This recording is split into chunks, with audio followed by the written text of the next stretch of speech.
You say a sentence in English, and for half a second you're not thinking about what you said, you're thinking about how it sounded.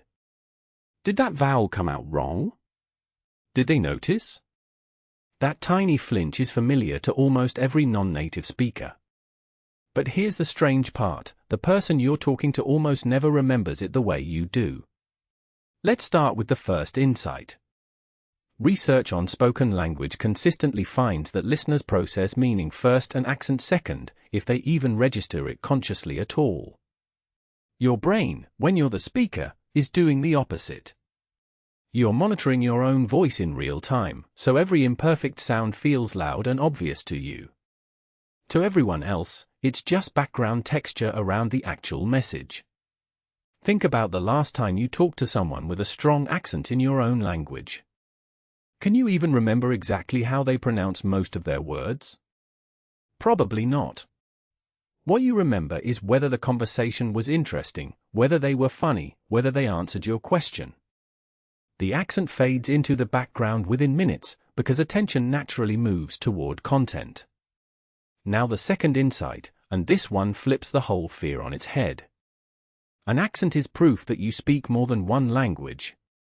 Studies on hiring and first impressions have found that a noticeable accent often gets associated with competence and effort, not incompetence, especially once the listener understands what's being said. It signals a skill, not a deficiency. Here's a short story that captures this well. A software engineer moved to a new country for work, terrified that his accent would undermine him in meetings.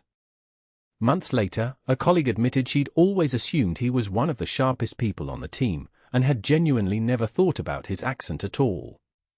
He'd spent months managing a problem that existed almost entirely in his own head. And that brings us to the third insight, probably the most freeing one. Clarity matters far more than sounding native. A slower pace, clear word boundaries, and confident delivery will get your message across every single time, even with a heavy accent. Meanwhile, fast, mumbled speech in a perfect accent can still confuse people. Comprehension comes from structure and pacing, not from sounding like a news anchor. So what can you actually do with this? Stop auditioning for a native accent and start optimizing for clarity, slow down slightly, pause between ideas, and let your natural accent stay exactly where it is.